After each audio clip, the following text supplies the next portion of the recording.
네, 다 같이 성경을 들고 일어서시기 바랍니다. 다니엘서 9장 26절 말씀. 다니엘서 9장 26절 말씀을 제가 봉독해 드리겠습니다. 이것은 하나님의 말씀입니다. 62일의 후에 기름 부음을 받은 자가 끊어져 없어질 것이며 장차 한 왕의 백성이 와서 그 성읍과 성소를 무너뜨리려니와 그의 마지막은 홍수에 휩쓸림 같을 것이며 또 끝까지 전쟁이 있으리니 황폐할 것이 작정되었느니라. 아멘. 네, 앉으시기 바랍니다. 다니엘서 9장 71에는 종말론을 연구하시는 분들에게는 대단히 중요한 종말론에 관한 본문이죠.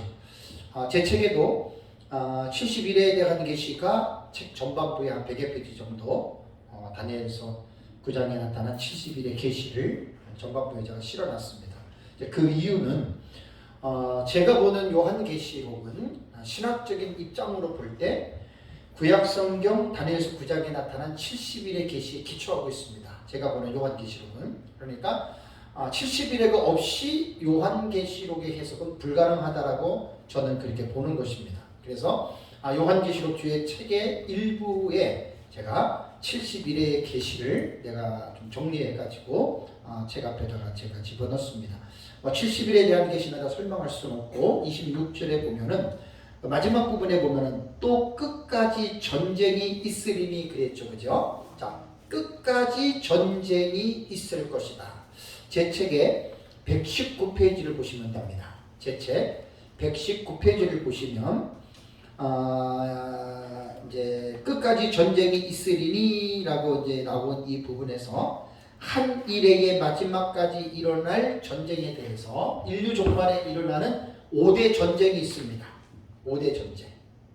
그래서 구약 성경에 3군데 나오고 신약 요한계시록에 2군데 나오잖아요.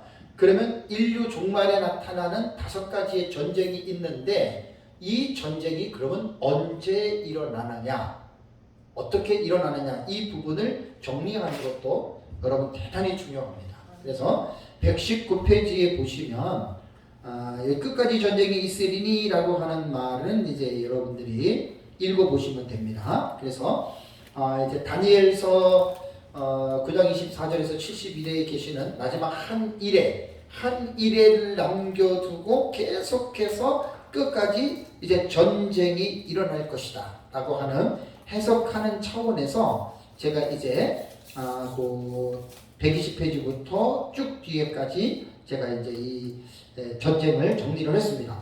첫 번째는 뭐냐면 우선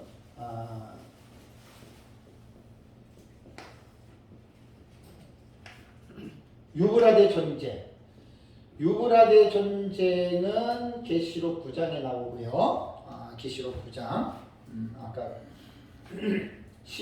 12절이 13절인가요? 13절 쭉 나오고 이것이 둘째화 6번째 나팔이 불려질 때 유브라데 전쟁이 일어나는 거예요. 그래서 유브라데 전쟁에 대해서는 제가 전 시간에 말씀드린 대로 원래 유브라데 전쟁은 한일회가 시작이 되는 그때 사실은 일어났어야 되는 거예요. 그럼 이거는 그냥 인간적인 추측이 아니라 계시록 7장 1절을 보면은 땅 모퉁이에 네 천사가 네 바람을 붙잡고 있죠. 그러니까 그 바람을 붙잡고 있는 것이 전쟁을 억제한 거예요. 그래서 유브라데 전쟁이 일어날 때 네 천사를 놓아주라 했더니 네 천사가 놓이면서 땅의 3분의 1이 사람들이 죽었다. 그게 유브라데 전쟁입니다. 이게 이제 언제 일어나냐면 마지막 때 후 3년 반이 시작이 될 때 이 전쟁은 일어난다라고 하는 거, 이거를 여러분들이 이제 기억을 하시고요. 여기서 이제 유브라데 전쟁은 아까도 7장을 살펴봤잖아요, 그죠? 다니엘서 7장에 보면은 네 짐승 국가가 나오잖아요, 그죠? 네 짐승이 나오는데 사자, 곰, 표범, 무서운 철이를 가진 짐승. 그러니까 요한계시록을 해석할 때 다니엘을 모른다? 그러면 요한계시록 해석이 안 되는 거예요. 꼭 중요합니다. 그래서 다니엘서와 다니엘서는 이제 구약의 묵시록이라고 그러잖아요. 구약의 마지막 종말론이기 때문에 다니엘서와 요한계시록은 연계되어져 있는 관계이기 때문에 반드시 두 성경을 같이 연결해서 봐야 됩니다. 그래서 이제 유브라데 전쟁이 일어나는데 인류의 3분의 1이 죽는데 둘째화 유브라데 전쟁에서는 어떤 나라가 어떻게 참석해가지고 어떤 나라가 이길 것인지에 대한 이 내용은 전혀 없잖아요. 그렇죠? 그냥 땅의 3분의 1의 인구가 죽는다고만 나와 있잖아요. 전 시간에 제가 말씀을 드렸습니다. 사복음서에 똑같은 사건이 예를 들어서 사복음서에 다 나온다. 그러면 그 본문을 다 가지고 와서 읽으면 돼요. 그리고 쭉 읽으면 그 내용들이 틀린 게 아니라 전부 다 앞뒤를 보충해주고 설명해주는 역할을 하기 때문에 인류 마지막에 일어나는 5가지 전쟁도 같은 원리예요. 그러니까 유브라데 전쟁이 둘째화 6번째 나팔이잖아요. 요한계시록 안에는 둘째인을 뗄 때 붉은 말이 나오죠. 그게 바로 유브라데 전쟁이에요. 그러니까 같은 계시들을 모아서 읽으면은 그 사건에 대한 내용을 보다 분명하게 풍성하게 이해할 수가 있기 때문입니다. 마찬가지로 이제 유브라데 전쟁은 이제 둘째와 6번째니까 이제 후 3년 반이 시작될 때 이 전쟁이 일어나는 거예요. 시기로 볼 때는 후 3년 반이 시작될 때 인류의 3분의 1이 죽는 이 전쟁이 일어날 것이다 라고 생각을 해야 되고, 두 번째는 다니엘서를 보겠습니다. 다니엘서 11장을 가보세요. 다니엘서 11장 40절을 보시면 40절에서 45절까지 한번 보겠습니다. 자, 40절에 보면 마지막 때에 남방왕이 그와 힘을 겨룰 것이나 북방왕이 병거와 마병과 많은 배로 회오리 바람처럼 그에게 마주와서 그 여러 나라에 침공하여 물이 넘침같이 지나갈 것이요 그가 또 영화로운 땅에 들어갈 것이요 많은 나라를 패망하게 할 것이나 오직 에돔과 모압과 암몬 자손과 지도자들은 그의 손에서 벗어나리라. 그가 여러 나라들의 그의 손을 펴리니 애굽 땅도 면하지 못할 것이니 그가 권세로 애굽의 금, 은과 모든 보물을 차지할 것이요 리비아 사람과 구스 사람이 그의 시종이 되리라. 그러나 동북에서부터 소문이 이르러 그를 번민하게 하므로 그가 분노하여 나가서 많은 무리를 다 죽이며 멸망시키고자 할 것이요 그가 장막 궁전을 바다와 영화롭고 거룩한 산 사이에 세울 것이나 그의 종말이 이르리니 도와줄 자가 없으리라. 아멘. 자, 그러면 이제 인류 종말의 남북 전쟁으로 알고 있잖아요. 다니엘서 11장 40절에서 45절의 내용입니다. 자, 그러면 다니엘서 11장 어디를 보냐면 11장 2절을 한번 1절 2절을 한번 읽어보세요. 11장 1절 2절 내가 또 메대 사람 다리오 원년에 일어나 그를 도와서 그를 강하게 한 일이 있었느니라. 이제 내가 참된 것을 내게 보이리라. 보라, 바사에서 또 새 왕들이 일어날 것이요 그 후에 넷째는 그들보다 힘이 부요할 것이며 그가 그 부요함으로 강하여진 후에는 모든 사람을 충동하여 한라 왕국을 칠 것이요 라는 말이 나오잖아요. 그죠? 그러니까 다니엘서 11장 1절을 보면 메대 사람 다리오 원년이 주전 538년입니다. 주전 538년이 되거든요. 그러니까 이 계시의 성취는 2절의 바사 제국과 헬라 제국 시대에 이게 성취가 되는 거예요. 그러니까 2절부터 다니엘서 11장 35절까지의 내용을 보면은 바사 제국부터 헬라 제국에 이르기까지 다니엘서 11장은 그 내용을 말을 하고 있습니다. 그래서 이번에 제가 이제 중간사는 2019년도에 제가 2018년 2019년도 여기 서울에서 한번 하고 화정에서도 제가 중간사 세미나 했잖아요. 그죠? 그때 세미나 할 때 다니엘서 11장 요 부분을 제가 집어넣었어요.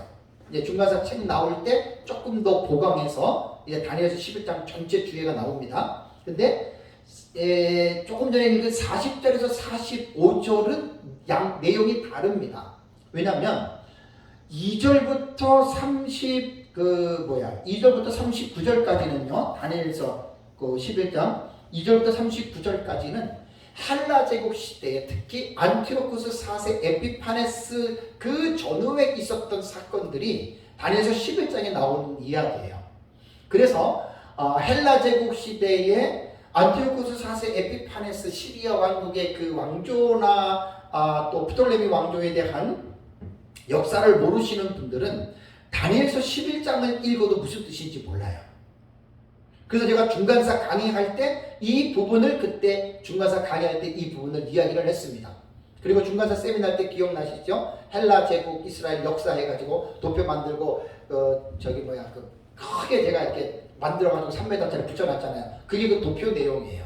그 내용이 있어야 이해가 되는 거예요. 이거는 금방 이해가 안 돼요. 그래서 중간사 시대에 일어났던 사건을 기록해 놨는데 40절에서 45절 마지막 때라는 말이 나오죠. 그죠? 요 40절부터는 모든 주석가들의 주석을 보면 무천년주의자들도 40절에서 45절까지는 안티오코스 4세 헬라 제국으로 거의 보지 않습니다. 왜냐하면 이 내용이 안 맞아요. 그래서 우리 역사적 전전형 같은 경우는 마지막 때의 남방왕과 북방왕의 싸움을 예수님 재림 직전에 일어나는 남방왕과 북방왕의 싸움으로 보거든요. 요거를 잘 여러분 이해를 하셔야 돼요. 그래서 40절에서 이제 그 45절까지를 보면은 3인칭 남성 단수 그 왕이 나와요. 그 왕. 여기에서 3인칭 남성 단수 그 왕은 다니엘서 아까 9장 26절에 한 왕이 나오잖아요. 이 왕과 동일한 왕으로 우리는 봅니다. 근데 이제 부천년은 그걸 가지고 이제 다니엘서 9장 26절에 한 왕을 뒤도로 보는데 우리는 그렇게 안 봐요. 종말에 나타나는 우리 이제 적그리스도의 그 국가로 보거든요. 그래서 다니엘서 9장 27절에 그와 동일한 인물로 우리는 보고 있다고 하는 거, 그걸 여러분들이 꼭 기억을 하시면 됩니다. 그래서 이제 40절 이전에 나오는 이제 그 왕은 안티오코스 4세 에피파네스인데 40절 이후의 왕은 그 에피파네스 내용을 말하는 것이 아니에요. 그래서 이런 부분에 대해서 우리는 여기에 지금 나타나는 남북전쟁을 우리는 어떻게 봐야 되느냐. 그래서 121페이지 밑에 보면은 민목사님의 글을 제가 쉽게 배우는 다니엘에서 제가 가지고 왔어요. 여기 한번 보시면 종말에 일어날 남북전쟁은 시발은 남방 왕이 예루살렘에 주둔하고 있는 적그리스도를 공격하는 일로 일어나는데 이때 북방 왕도 예루살렘을 침공함으로 이 전쟁은 확전되어 급기야 세계 대전으로 확대된다. 이 전쟁의 해석을 시도하는 일은 대단히 복잡하고 어렵다. 다만 우리는 이 전쟁을 종말적인 전쟁으로 보아야 한다는 사실과 만약 이 남북전쟁이 종말적인 전쟁이라면 요한계시록 9장 13절에서 18절에 나와 있는 유브라데 전쟁과 연결시키지 않을 수 없다는 사실에 공감하지 않을 수 없다. 유브라데 전쟁은 네 바람의 충돌로 일어나는 세계적 핵전쟁이다. 이 전쟁을 아마 3차 대전이라고 불러도 모순은 없을 것이다. 왜냐하면 이 전쟁이 핵전쟁이며 이 전쟁의 피해로 세계 인구의 3분의 1이 죽기 때문이다 라고 이렇게 말을 했습니다. 그러니까 두 번째에 나오는 남방왕과 북방왕의 전쟁, 다니엘서 11장 40절에서 45절에 나오는 이 내용이 민목사님이 유브라데 전쟁과 연결을 시켰잖아요. 그죠? 이거는 맞는 거예요. 왜냐면은 우리는 종말론을 예수님 재림 직전에 일어나는 종말적 사건으로 역사적 전전론을 보잖아요. 그럼 종말적 사건이라는 게 몇십 년, 몇백 년, 몇천 년을 두는 게 아니에요. 짧은 기간이에요. 그래서 우리는 한 일회로 보는 거예요. 그 한 일의 가운데에 제가 첫째 나팔, 둘째 나팔 그 지지난달에 두 달 전에 강의했잖아요, 그죠? 첫째 나팔과 둘째 나팔에 하고 그 다음에 이제 셋째 나팔, 넷째 나팔을 할 때 문자적으로 해석을 하면 뭐가 문제가 된다고 그랬어요? 즉 뭐 강의 3분의 1이, 바다의 3분의 1이, 땅의 3분의 1이 피해를 입잖아요, 그죠? 그러니까 첫째, 둘째, 셋째 나팔을 우리가 문자적인 해석을 시도하게 되면 지구는 하나 가지고는 부족하다 그랬잖아요, 민 목사님도, 그죠? 그러니까 그런 차원에서 우리가 하는 해석은 그냥 막연하게 어떤 시간도 그냥 정해놓지 않고 고문을 땡기면 늘어나고 놓으면 줄어드는 그런 식으로 하는 게 아니라 다니엘서 9장에 나타난 70일의 계시의 신학적인 기초가 우리는 너무나 분명합니다. 그러니까 한일의 7년 안에 마지막 때 사건들이 일어나는 것이기 때문에 우리는 이러한 분명한 기준들이 우리에게 있다는 거예요. 기준들이. 그러니까 이제 유브라데 전쟁은 후사년반에 일어나는 것이고 다니엘서 11장에 나타난 40절 50절에 나오는 남방왕과 북방왕의 이 전쟁은 안티오코스 4세 에피파네스 시대로 볼 수가 없는 거예요. 무천년도 이렇게 봐요. 그래서 이거를 조금 넘겨서 신약시대까지 넘겨보는 사람이 있긴 한데 어쨌든 우리는 헬라 40에서 45절은 헬라제국 시대를 말하는 게 아닙니다. 이거는. 그래서 우리는 이 전쟁을 미래로 끌고 가는 거예요. 왜냐하면 이제 뒤에 스가랴서에도 나오는 마지막 때 전쟁이 있거든요. 그래서 그렇게 보는 거예요. 그래서 이건 유브라데 전쟁과 연결된 그런 전쟁으로 이제 보는 것이다. 그래서 상호 보완의 차원에서 우리가 이제 전쟁을 이해하면 됩니다. 그래서 이제 나중에 이제 이건 뭐 제가 정리를 안 했는데 유브라데 전쟁하고 뭐 둘째인 둘째화 그다음에 이거 남방왕의 전쟁 그다음에 뒤에서 말한 두 개의 전쟁까지 같이 묶어서 마지막 때에 일어나는 전쟁을 이제 하나의 좀 깊이 있게 이 부분을 이제 좀 폭넓게 우리가 이해를 해야 됩니다. 자, 그래서 두 번째의 이 남방왕과 북방왕의 전쟁은 유브라데 전쟁과 우리는 연결시켜 보는 것이고요. 세 번째는 이제 우리가 말하는 곡과 마곡의 전쟁인데 곡과 마곡의 전쟁이 아닙니다. 이것은 곡과 마곡의 전쟁이 아니고 이거는 뭐라고 제가 써놨냐면은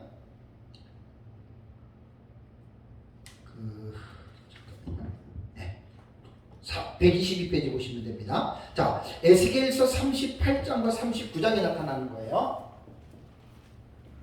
에스겔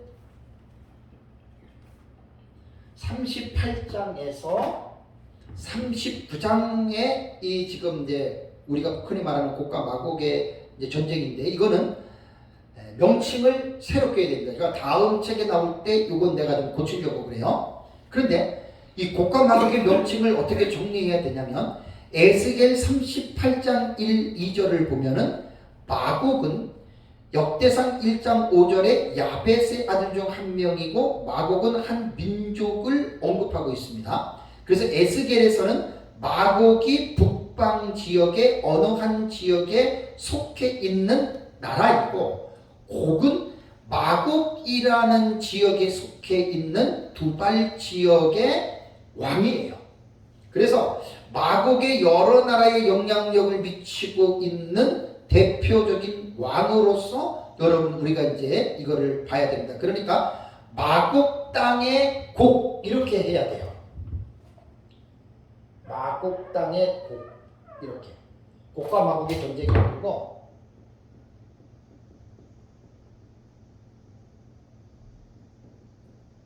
마곡 땅의 곡이라고 하는 왕이거든요. 그러니까 연합이란 말이에요. 어느 한 지역에 마곡이라고 하는 거기에 보면 이제 성경에 보면은 로스와 메섹도 전부 다 이 마곡 땅 그 지역 에어리아에 들어가는 나라입니다. 그래서 곡과 마곡의 전쟁 이거는 아니에요. 마곡 땅에 곡이라고 하는 대표적인 왕의 이름이 곡이거든요. 마곡 땅에 곡이라고 하는 왕이 에스겔서 38장 39장에 보면 마지막 때에 전쟁을 일으킵니다. 전쟁을.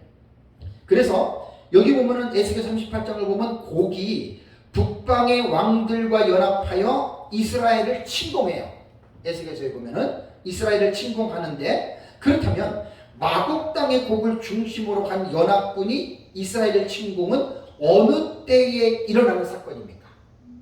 이게 과거에 이미 이 사건이 일어났습니까? 그러니까 종말론은요, 어떠한 신학적 입장을 가지고 있느냐에 따라서 다른 거예요. 요한계시록을 과거적으로 해석하시는 분들은 요한계시록의 내용이 첫째인 일곱 시리즈, 일곱 나팔, 일곱 대적, 과거에 다 이루어졌다 이렇게 해석하는 거고, 미래주의에 해석하는 사람들은 아직도 일어나지 않은 이렇게 해석하듯이 종말론에 대한 내용은 여러분 그렇습니다. 에스겔서 38장과 39장에 나타나는 마곡 땅의 곡이라고 하는 이 왕이 일으키는 전쟁은 그렇다면 과거에 일어났느냐? 우리는 미래적으로 보기 때문에 아직 안 일어난 거예요. 그럼 이거는 앞으로 장차 일어날 전쟁인데, 그럼 장차 언제냐? 우리가 살고 있는 근세에는 1차 세계대전이 있었고 2차 세계대전이 있었잖아요. 그렇죠? 그러면 이제 역사주의자들은 뭐 2차 세계대전이다, 1차 세계대전이다 이렇게 끼워 맞출 수는 있지만 우리는 그렇게 보는 게 아니에요. 예수님 재림 직전으로 보니까. 그래서 요 지금 마곡 땅의 곡이 북방왕 연합군들과 함께 예루살렘을 침공하는 것을, 북방왕이 이제 예루살렘을 침공하는 것을 우리는 이 전쟁을 어디로 보냐면 지금 요한계시록에 나타난 유브라데 전쟁으로 다 지금 어떻게 해요? 연관을 지어서 본다는 거예요. 5가지 전쟁이 딱 이제 오늘 이제 정리가 됩니다. 뭐 어렵게 생각할 게 없어요. 그래서 제 책에는 그냥 간단하게만 좀 그렇게 써놨습니다. 그러니까 다시 말씀드리면 아까 다니엘서 11장에 나오는 남방왕과 북방왕의 전쟁이 있잖아요. 그죠? 다 연결시켜서 봐야 돼요. 제가 사실 정리를 못했어요.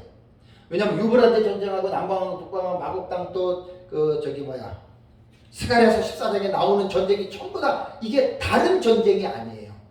다른 전쟁으로 볼 수가 없는 게, 이게 전쟁이 성경이 다르고 표현이 다르다고 해서 다른 전쟁이라고 보면 안 돼요.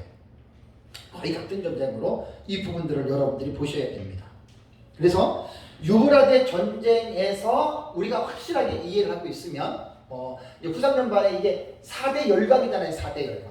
그 4대 열강 중에서 남방 쪽에 북방 쪽에 또 마곡 땅의 곡도 북방 쪽이잖아요. 그죠? 이런 왕들끼리 나온다는 거예요. 그래서 요 5가지 전쟁은요, 4가지가 사실은 요 유브라데 전쟁하고 딱 연결되어 있거든요. 그래서 요거를 잘 연결해서 본문을 조금 더 깊이 있게 이해를 하면 앞으로 이 역사 세계에서 일어나는 그 전쟁에 대한 흐름들을 성경을 통해서 우리가 분명하게 이제 그런 것들을 우리가 이제 이해할 수 있을 것입니다.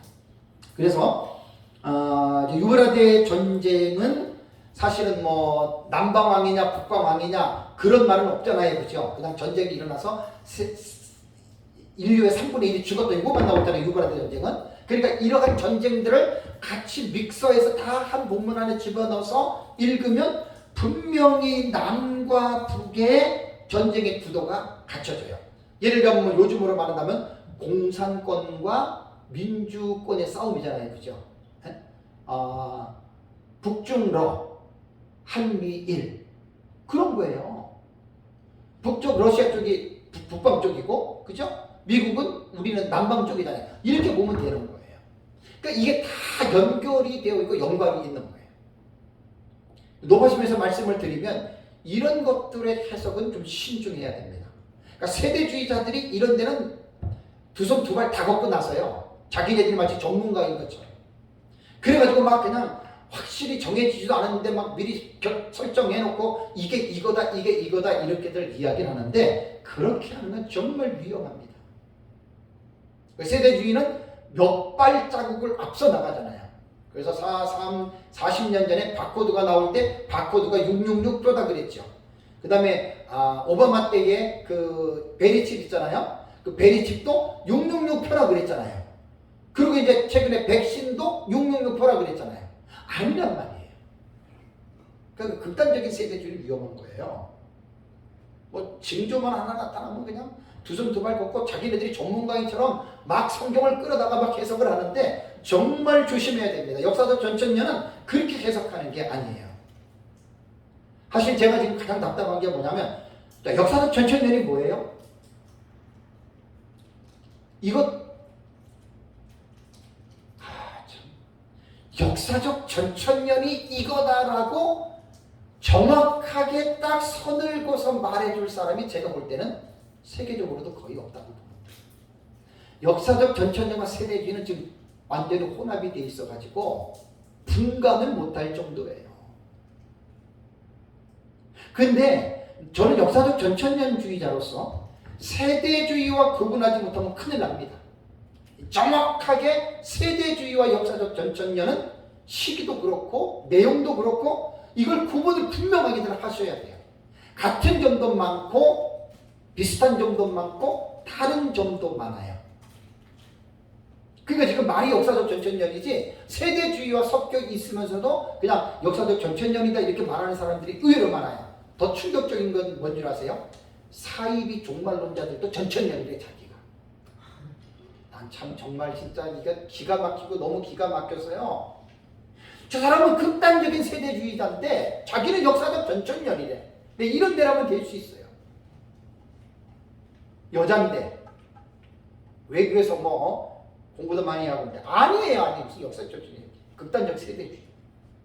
그러니까 지금 제가 역사적 전천년을 연구하면서 너무나 마음이 아픈 게 뭐냐면 다 역사적 전천년 얘기를 하지만 역사적 전천년의 정체성이 뭐냐? 이거 말할 사람이 거의 없어요.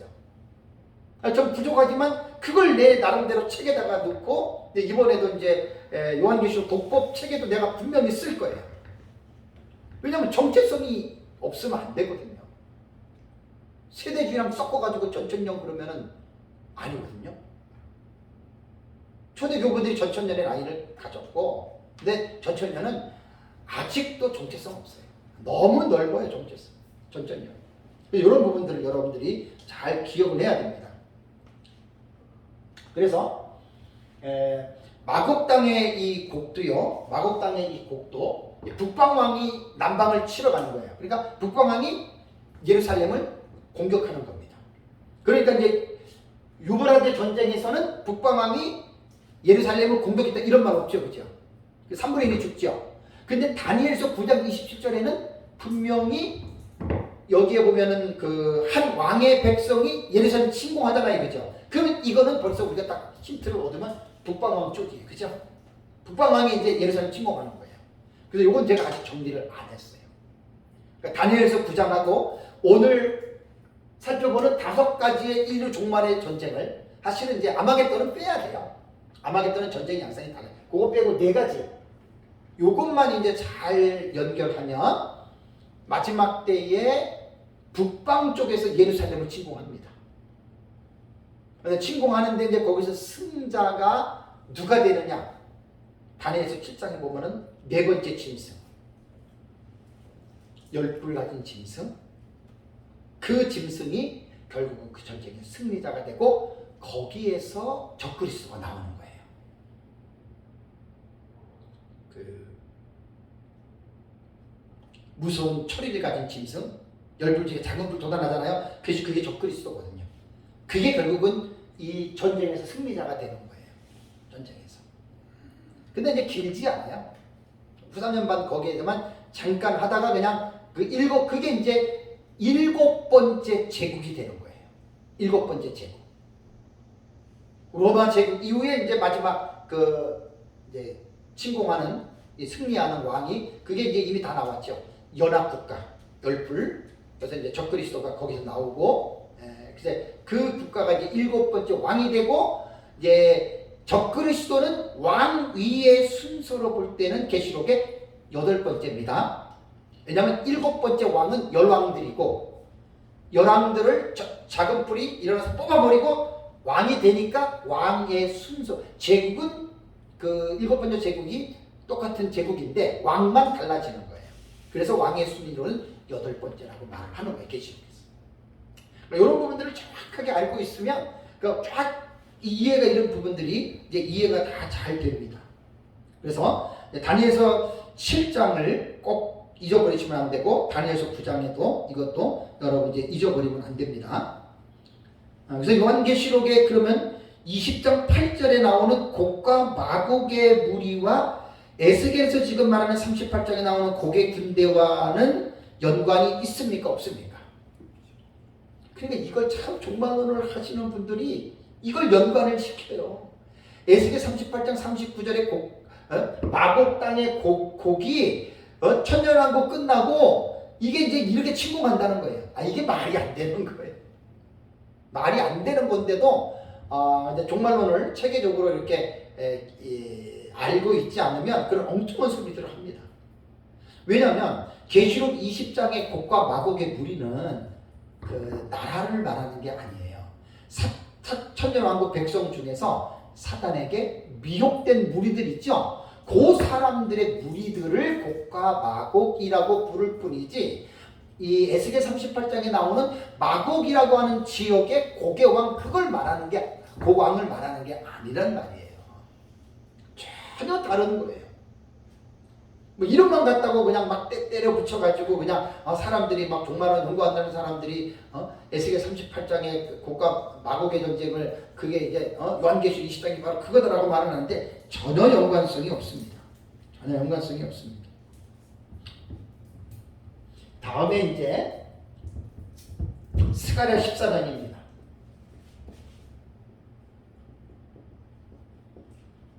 적 그리스도의 예루살렘 침공입니다. 이것이 스가랴서 14장 1절에서 3절입니다.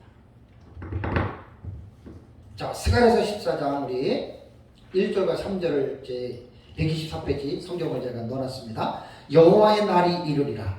그날에 내 재물이 약탈되어 내 가운데서 나누이리라.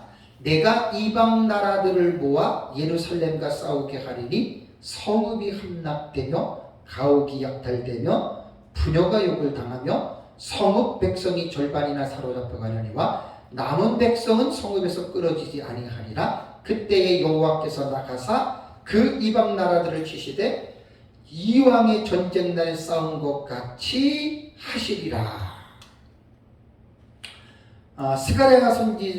스가랴서를 보면은요, 여호와의 날, 힌내 용 보라 예흐와 이렇게 돼 있거든요. 힌내라고 하는 말은 보라라는 뜻입니다. 보라 여호와의 날이다 이렇게 말했거든요. 이제 그 날이라고 하는 말이거든요. 그 날이라고 하는 말인데, 그렇다면 이 날은 어느 날을 말하는 것인가?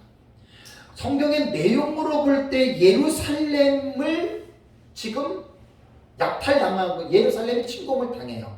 그리고 약탈을 당해요. 사람들이 죽고 사람들이 지금 잡혀가는 거예요. 이때 여호와께서 나타나셔서 그들을 위하여 대신 싸워서 그들을 지켜주신다고 하는 게 스가랴 14장 1절과 3절에 나오는 내용인데, 저는 적그리스도 예루살렘 침공이라고 붙인 거예요. 그럼 이 전쟁은 언제 일어나느냐? 언제 일어나는 전쟁이냐? 우리 그게 중요한 거잖아요. 그렇죠? 성경에서 어떤 사건에 대한 내용이 나오면 그러면 이 사건은 언제 일어나느냐? 육하 원칙 속에서 누가 언제 어디서 무엇을 어떻게 왜 그 사건이 언제 일어나느냐? 여러분 그것을 우리가 봐야 되잖아요. 그러면은 스가랴서 14장에 나오는 1절과 3절의 내용은 거의 대부분이 종말에 일어나는 예루살렘 침공으로 이 전쟁을 봅니다. 그럼 이제 보세요. 유브라데 전쟁과 다니엘서 11장에 나타난 남방왕과 북방왕의 전쟁과 에스겔 38장 39장에 나오는 마곡 땅의 곡의 전쟁과 스가랴서 14장 1절과 3절에 예루살렘을 침공하는 이 전쟁은 네 가지 전쟁인데 다른 전쟁이냐 같은 전쟁이냐 이거 가지고 고민을 해보셔야 돼요. 이게 간단한 전쟁들이 아니에요. 큰 전쟁들이에요. 지금 이게요. 그래서 제가 종말론을 연구하면서 내린 결론은 이 네 전쟁은 후 3년 만에 일어나는 유브라데 전쟁, 그 전쟁을 말하는 거예요.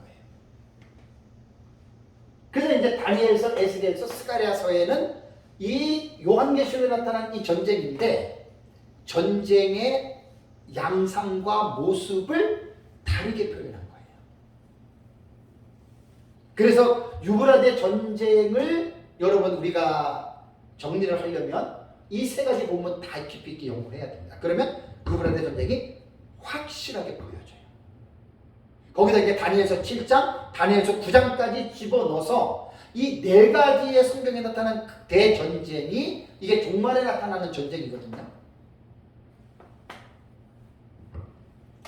대단히 지금 이거 중요한 내용들입니다.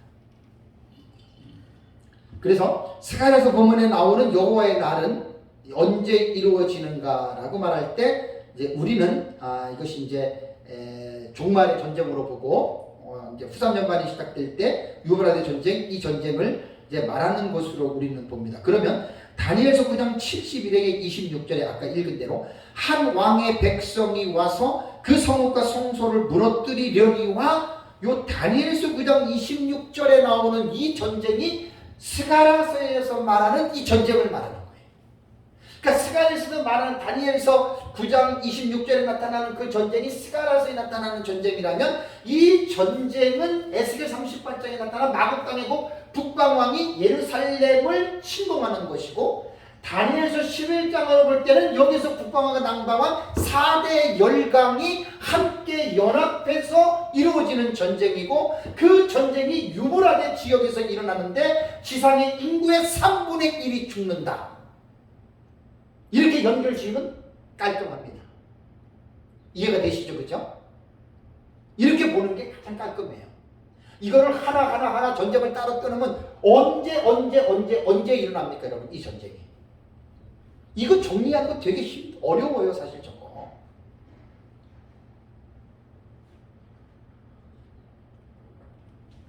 제가 조금 전에 말씀드린 대로 다니엘서 9장 26절에 한 왕이 백성이면서 성과 성소를 무너뜨리려니와 무천년은 그것을 70년 디도 장군이 예루살렘에 함락한 것으로 보는데 우리는 그렇게 안 봐요. 그렇죠?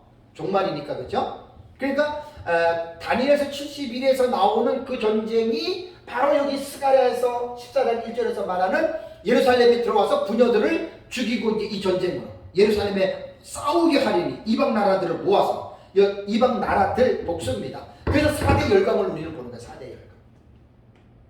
그러면 이제 크게 구도로 볼 때는 마곡 땅의 곡이라고 하는 북방왕 지역을 말하는 거죠. 그럼 남방왕도 있는 거예요. 자, 예를 들어 이렇게 생각하면 가장 쉽습니다. 북한이 우리 남한을 침공할 때, 북한이 남한을 침공할 때 러시아하고 중국이 도와줄 거 아니에요, 그죠? 그러면 남한은 가만히 있습니까? 미국하고 서방 나라들이 어떻게 해요? 도와줄 거 아니에요, 그죠? 그러면 남방과 북방의 싸움의 구도가 되잖아요, 그죠? 이렇게 보시면 딱 맞아요. 이게 남방하고 북방하고. 그리고 이제 유브라데는 남방이니 북방이니 이런 거 전혀 언급하지 않고 사람의 세상에 3분의 1이 죽는다 그것만 나오잖아요, 그죠? 전쟁이 안 그것만 나오고. 그래서 성경은 동일한 사건이라면, 동일한 계시라면 그 계시를 복수로 여러 군데에 하나님께서 나누어서 구약인지 신약인지 그것을 말을 했다면 그 계시들을 다 모아야 됩니다. 그 계시들을 다 모아서 연구하면 마지막 때 일어나는 딱 그 대전쟁은 하나예요. 이거. 요한계시록에서는 유브라데 전쟁이에요. 그걸 이제 구약에는 다니엘서 11장, 에스겔 38장, 스가랴 14장에 이 전쟁을 이렇게 이미 구약은 예언해 놓은 거잖아요. 그렇죠? 그 이렇게 예언해 놨던 전쟁이 이제 유브라데에서 일어난다 그 말이죠. 그런데 여기서 요 네 가지의 전쟁이 토탈을 하면 다니엘서 9장 26절 요 내용하고 같이 이제 섞어야 됩니다. 70일에. 그러면 이제 요게 나이스하게 이제 정리가 되는 거예요. 안 그러면 이거 정리하기 힘들어요. 다 전쟁을 하나하나를 따로 떼가지고 해보십시오. 도대체 언제 일어나는 거예요? 언제? 대부분 보면 종말적 전쟁입니다. 이 계시 말씀 자체가. 제가 아직 이거는 총 정리를 안 했기 때문에 그냥 제 책에는 그냥 이러한 차원에서만 좀 이렇게 좀 기록을 해놨습니다. 그리고 이제 중요한 거는 뭐냐면 거기에 스가랴서에 보면은 이제 이스라엘이 큰 곤란을 당하지만 결국 여호와께서 그 이방 나라들을 치신다. 그 북방왕이 피하는 거잖아요. 그 하나님은 남방왕을 통해서 결국은 치신. 왜 그러냐면 이스라엘에 남은 백성들이 있기 때문에. 그 남은 백성들을 하나님께서 성읍에서 끊어지지 않게 하시기 위해서 하나님께서 그거를 갖다가 방어하시는. 그러면 이 남은 이스라엘 백성은 육신적으로 볼 때 유대인들 말합니다. 이거는 이스라엘 백성을 말합니다. 뭐 이렇게 얘기한다 그래가지고 세대주의가 아니냐 그렇게 말을 하면 안 돼요. 저는 세대주의자들처럼 모든 것들이 이스라엘은 전부 다 문자적으로 해석을 안 합니다. 그거는 세대주의 완전히 잘못하는 거고, 요 부분에서만큼은 우리가 이제 그렇게 봐야 되는데, 이 남은 이스라엘 백성들이 회개를 하는데, 그러면 이 회개의 근거가 뭐냐? 여러분 로마서 11장 25절 27절 맨 밑에 보세요. 124페이지 거기 보면은 형제들아 너희가 스스로 지혜 있다 하면서 이 신비를 너희가 모르기를 내가 원하지 아니하노니 이 신비는 이방인의 충만한 수가 들어오기까지 이스라엘의 더러는 우둔하게 된 것이라. 그리하여 온 이스라엘이 구원을 받으리라. 이게 뭔 말하는 거예요? 마지막 때 보면은 이방인의 충만한 수가 들어오기까지 이스라엘은 우둔하게 됐고, 이방인의 충만한 수가 차게 되면 온 이스라엘이 구원을 받는다라고 하는 이 말은, 여기서 무천년주의자들이 말하는 교회에 속한 이스라엘을 말하는 게 아닙니다. 바울이 로마서 9장과 10장과 11장에서 말하는 내 골육의 친척을 위하여 내가 끊어질지라도라고 하는 이 말은 육신의 혈통인 이스라엘을 말하는 거예요. 우리 역사는 전천년주의가 그 대체신학이라는 게 있어요. 대체신학. 대체신학이 뭐냐면 구약 성경의 이스라엘 백성들과 연관된 사건들이 모든 것들이 신약시대에는 교회로 대체됐다. 이게 대체신학의 핵심이고 흐름입니다. 근데 여기서 대체신학을 제일 달라들어가지고 이단시하는 사람이 누구냐면 그게 세대주의자들이에요. 왜냐하면 세대주의자들은 문자적 해석을 하니까 신약 성경에 교회를 가리켜서 이스라엘로 표현하는 것들이 많이 있는데, 철저하게 세대주의자들은 문자적으로 신약 성경의 이스라엘은 다 구약의 이스라엘이다 이렇게 해석하는 거예요. 그건 잘못된 거예요. 저는 대체신학을 대체적으로 인정합니다. 그러나 대체신학에서 한 가지의 문제가 뭐냐면 로마서 9장 10장 11장에 여기서 말하는 바울이 말하는 이스라엘은 혈통적인 민족, 지금 말하는 유대인들 말하는 거예요. 이스라엘을 말하는 거예요. 요거 하나는 분명하게 아니라고 제가 말씀을 드리는 거예요. 대체신학 거의 다 맞아요. 구약의 할례가 신약의 세례도 됐죠. 네? 구약의 이스라엘 백성들이 신약의 교회의 무리로 다 그게 트랜스가 된 거예요. 바뀌어진 거예요. 그러나 로마서 9장과 10장과 11장에 나타나는 내 민족의 영혼을 구원을 할 때에는 그거는 교회가 아니에요. 온 이스라엘이 구원받으라고 하는 말은 마지막 때에 남아있는 이스라엘 백성들 전체를 말하는 게 아니라 이스라엘 백성들 중에 생명책에 기록된 자들만, 이렇게 해석을 해야 돼요. 그래서 생명책에 기록된 이스라엘 백성들은 하나님만 아시잖아요. 그게 온 이스라엘 백성이 거기 들어가는 거예요. 이스라엘 백성 전체 말하는 게 아니에요. 그렇게 해석을 해야 됩니다. 그래서 이스라엘 백성들에 대해서는 정말 여러분 중요한 부분들이 뭐냐면, 이스라엘 백성들은 이제 이미 예수 그리스도로 십자가에 못 박아 버림을 받은 건 사실이에요. 그럼에도 불구하고 하나님이 육신의 혈통인 이스라엘 백성들에게는 관심을 가지고 있는 거예요. 마치 세대주의자들처럼 이스라엘 백성들이 주인공이 아니고 끝까지 나름대로 관심을 갖고 있는 게 로마서 9장과 10장과 11장에 나오는 내용입니다. 그래서 이런 부분은 여러분들 이제 그렇게 아시면 되고요.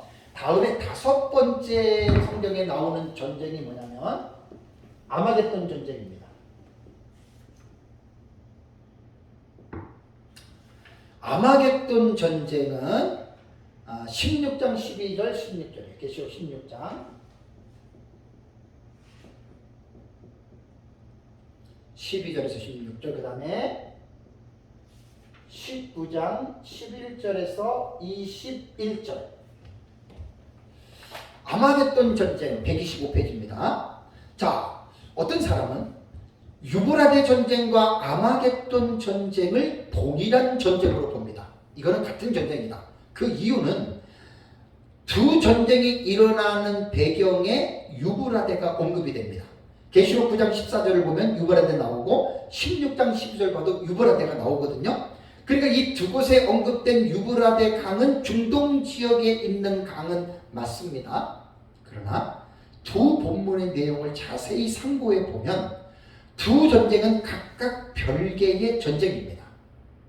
둘째 왕인 유브라데 전쟁은 다섯 번째 나팔이 불릴 때 일어나는 사건이고, 아마겟돈 전쟁은 셋째 화입니다. 둘째 화가 아니라 셋째 화인 일곱째 나팔 가운데에 여섯 번째 대접이 쏟아질 때 일어나는 사건입니다. 그러니까 성경만 자세하게 봐도 이 아마겟돈과 유브라데 전쟁은 다른 전쟁이에요. 유브라데라고 하는 이름이 공이 들어갔다고 해서 같은 전쟁이 아니라는 거예요. 네? 전쟁이 다르잖아요, 그죠? 근데 종말론 연구하시는 분들이 이게 유브라데니까 똑같이 이거를 유브라데 같은 전쟁이라고 말하는데 이건 말이 안 되는 거예요, 이거는. 그리고 뭐 어떤 사람은 반복적으로 묘사를 했다. 그것도 아닙니다. 이것은 양상이 달라요. 자, 어떻게 양상이 다르냐면 이 전쟁에 특이한 점이 있어요. 특이한 점이. 그 특이한 점이 뭐냐면 유브라데 전쟁은 전쟁의 대상을 보면 세상 국가 간의 싸움입니다. 이거 4대 열강이잖아요. 그렇죠? 4대 열강이고 우리가 조금 이거를 자세하게 보면은 남방왕과 북방왕, 북방왕의 마국 땅의 고, 적그리스도 예루살렘 침공, 전부 다 이게 같은 의미가 있잖아요. 그죠? 이게 세상 군대끼리 싸우는 거잖아요. 그런데 아마겟돈 전쟁은 하늘의 군대와 싸움입니다. 천상의 군대, 천사들과 싸움이에요. 자, 계시록 17장 14절 읽어볼까요? 그들이 어린 양과 더불어 싸우려니와 어린 양은 만유의 주시요 만왕의 왕이심으로 그들을 이기실 터이요 또 그와 함께 있는 자들과 부르심을 받고 택하심을 받은 진실한 자들도 이기리로다. 자, 이 계시록 17장에 나오는 이 그들은 이제 두 증인입니다. 부활한 두 증인들이 전쟁하는 건데 이건 좀 시간이 걸리니까 넘어가고 19장 19절 볼게요. 19장 19절. 또 내가 보매 그 짐승과 땅의 임금들과 그들의 군대들이 모여 그 말탄 자와 그의 군대와 더불어 전쟁을 일으키다가. 그 계시록 19장은 뭐예요? 전쟁이. 한번 보세요. 성경 한번 보세요. 전쟁의 양상이 달라요. 유브라데 전쟁하고 아마겟돈 전쟁은 같은 전쟁이 될 수가 없습니다. 성경을 모르고 그냥 읽으니까 그렇지. 19장을 보세요. 자, 19장 11절. 또 내가 하늘이 열린 것을 보니 보라 백마와 것을 탄 자가 있으니 그 이름은 충신하고, 그 다음에 12절 13절 14절 보세요. 하늘에 있는 누가요? 하늘에 있는 군대들이 그러잖아요. 아마겟돈 전쟁은 하늘에 있는 군대들과의 싸움입니다. 그러니까 보이는 인간의 세상의 군대들과 대상이 누구냐면 하늘에 있는 군대들이니까 이게 바로 두 증인들이에요.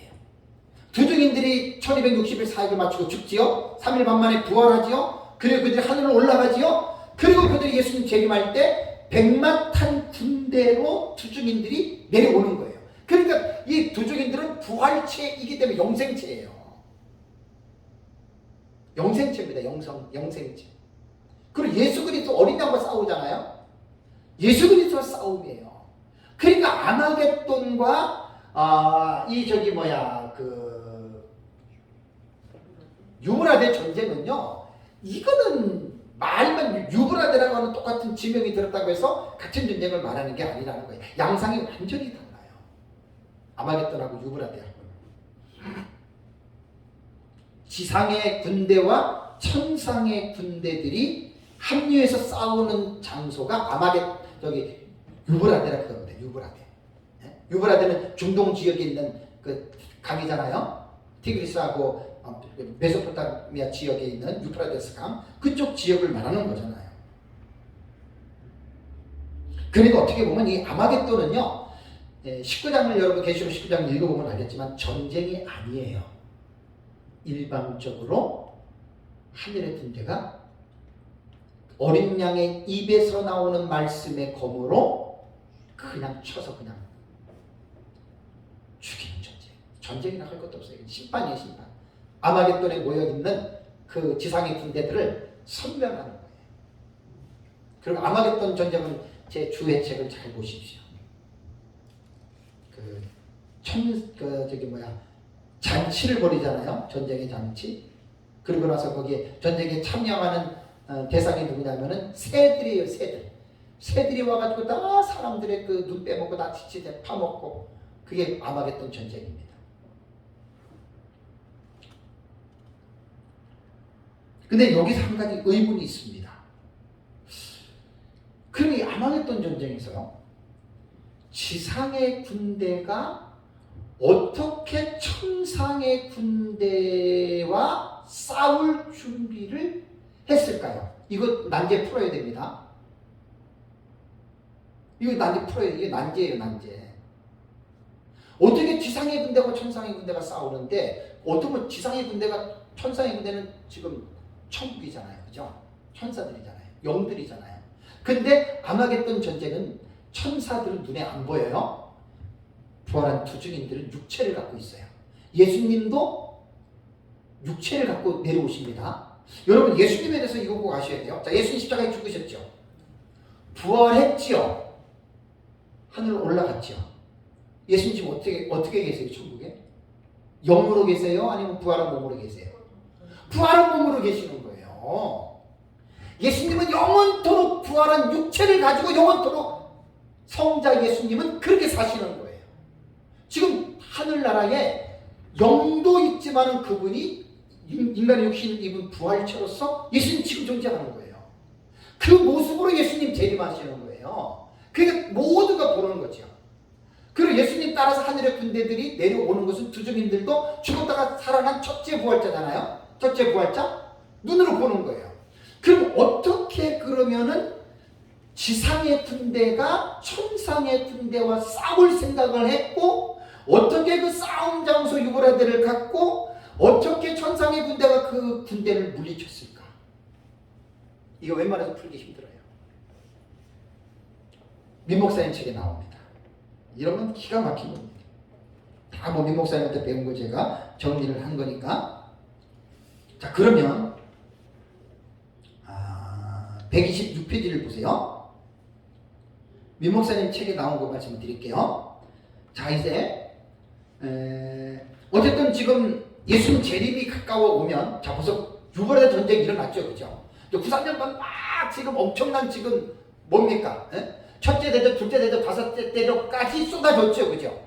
그러니까 이 세상은 정말 그야말로 말로 형용할 수 없을 정도로 이 세상은 망가지고 파괴되고 말도 못한 지금 어려운 난관에 지금 빠져있지요, 이 세상은, 그죠? 자, 마지막 6번째 대접 남았어요. 6번째 대접에 예수님께서 재림을 하죠. 예수님께서 재림하기 직전에 이미 이 세상의 마귀들도 나름대로 뭔가 감을 잡습니다. 아, 이제는 하나님의 아들이 감람산으로 내려올 것이다. 그 중동 지방이잖아요, 그죠? 내려올 것이다 라고 하는 것을 이들은 감을 잡고 있는데, 자, 거기 보면은 126페이지 보시면은 그 다니엘서 11장 44절을 민목사님이 주의한 것이 이런 내용입니다. 우선 다니엘서 11장 44절은 그러나 동북에서부터 소문이 이르러 그를 번민하게 하므로 그가 분노하여 나가서 많은 무리를 다 죽이며 멸망시키고자 할 것이요. 이게 뭐냐면 이제 그 다니엘서 11장에 나타난 남방왕 북방왕에 관한 그 말씀이거든요. 자, 이 말씀에 대해서 민목사님은 이렇게 주의를 했습니다. 아마 짐승은, 그는 적그리스도로 말합니다. 아마 짐승은 이 소문으로 말미암아 대단히 분노하여 이 소문에 대비하는 조치를 취하는데 이런 사건의 진행이 계시록 16장 13절 14절에 나오는 사건의 진행이라고 여겨집니다. 즉 짐승이 하늘에서 예수님이 하늘 군대를 이끌고 예루살렘 동편 감람산에 임하실 것이라고 하는 소문을 듣게 되어 이 소문에 의해 분노하여 휘하의 모든 군대를 동원하여 이들 하늘 군대와 싸우려고 준비하는 과정이 유브라데 강을 통해서 아마겟돈에 모이게 하는 군사작전이 아니었나 하는 추측입니다. 기가 막힌 해석입니다. 다른 사람들은 뭐 이거 거들떠 보지 않겠지만 너무 기가 막힙니다. 왜냐하면 그 스가랴서에도 그렇고 예수님의 재림이 어디로 나온다고 했어요? 감람산 동편에 그가 분명히 예수님 재림한다 그랬죠. 성경에 예언되어져 있는 거예요. 이건 계시를 통해서 계속해서 예수님 재림 때까지 공공연하게 정해진 팩트입니다. 마귀가 모를까요? 예수님 재림하면 당장 자기는 어떻게 해요? 붙잡혀가지고 어떻게 됩니까? 세상은 심판당하지만 마귀는 귀신들은 붙잡혀가지고 무적행에 던져지잖아요. 이거 마치면 수순이란 말이에요. 그러니까 이미 자기들도 어느 정도 감을 다 잡았을 거 아니에요? 그러니까 야 이제는 딱 상황을 보니까 뭐 첫째, 둘째, 셋째, 넷째, 다섯 번째 대적막 쏟아지고 지구가 말도 못하게 막 촉도화가 되고 그랬잖아요. 마지막은 이제 영전이란 말이에요. 이걸 딱 아는 거예요. 그래서 적그리스도가 이제 세상의 군대들을 예수님께서 이제 두 증인들 부활체를 데리고 이 세상에 자기네들 멸할 줄 알고 자기네들은 이제 마지막 최후의 발악을 하는 거예요. 그래서 이제 유브라데 강을 통해서 이제 이들이 이제 그 마지막 전쟁을 준비하러 오는데 비교가 안 되죠. 다 부활체인데. 저 민 목사님의 이 어떤 해석은요. 그러니까 웬만한 지식으로 나오는 게 아닙니다. 영적으로 기도하면서 이런 부분들을 상당히 잘 아주 정말 소름이 돋을 정도로 해석해 놓은 거예요. 말씀이 기가 막히게 연결이 되고 다섯 가지 상호 전쟁들을 잘 연결시켜서 이런 부분들을 풀어놨습니다. 그렇다면 마지막으로 다섯 가지 전쟁의 상호 연관성에 대해서 제가 말씀을 드리겠습니다. 유브라데, 남방왕과 북방왕, 마곡당이고 적그리스 예루살렘 침공, 아마겟돈 전쟁, 이 다섯 가지의 전쟁의 연관성을 살펴보는 것은 대단히 중요합니다. 그러나 신중하게 우리가 이렇게 해석을 해야 됩니다. 우리는 위에 다섯 가지 전쟁을 인류 종말의 한 일에 오간에 일어나는 전쟁으로 이해를 합니다. 물론 제가 사실 성경에 더 있을지도 모르지만 제가 모르는 게 있을 수 있어요. 그건 제가 겸손하게 인정을 할게요. 그런데 이 다섯 가지 전쟁을 우리가 제가 연구를 해본 결과 아마겟돈만 빼놓고 나머지 일본에서 4번까지의 전쟁은 동일한 전쟁으로 보는 것이 옳습니다. 이게 우리가 종말론을 해석하는 신학적인 기저에서 마지막 한 일의 7년 안에 일어나는 사건으로 우리 종말론의 모든 사건들을 해석을 하기 때문에 이 첫째에서 넷째적인 이 전쟁도 당연히 한 일회에 일어나는 전쟁으로 여러분 우리가 이렇게 보는 것이 가장 옳습니다. 여러분. 그래서 이게 뭐 한 일회 동안에 이게 전쟁이 다른 전쟁이다. 그러면 말도 안 되는 거예요. 말도 안 되는 거죠. 유브라데 핵전쟁이 일어나고 나서 세상이 어떻습니까 지금? 그 핵 방사능 그런 걸로 인해 가지고 온 지구 전역이 난리 날 거 아니에요. 그러니까 그런 상황 속에서 여러분 우리가 잘 본다면 이 4가지의 사건을 한 전쟁으로 보고 마지막 이제 아마겟돈 전쟁을 한 전쟁으로 본다면 2가지의 전쟁이 되는 거예요. 4가지 전쟁은 93년 만에 시작이 될 때 일어나는 전쟁으로 보고 아마겟돈 전쟁은 예수님 재림하면서 이 세상 심판 직전에 지상에 모인 군대를 200억으로 심판하시는. 그러고 나서 이제 7번째 대적으로 지구가 멸망하잖아요. 이렇게 시나리오가 여러분 이루어지는 것입니다. 다시 이제 다니엘서 9장 26절에 돌아가면 끝까지 뭐가 있으리니? 전쟁이 있으리니 그랬죠. 끝까지. 그래서 이제 마지막 때에 일어나는 성경에 나타난 5가지 전쟁, 이제 이 부분들에 대해서 제가 좀 이렇게 좀 정리를 했습니다. 어쨌든 이 부분들을 여러분들이 잘 이해를 하시고 인류 종말에 일어나는 5가지 전쟁 이걸 잘 또 정리하셔서 또 우리가 요한계시록과 함께 잘 또 연구해서 또 그렇게 나아가시기를 주님의 이름으로 축복합니다.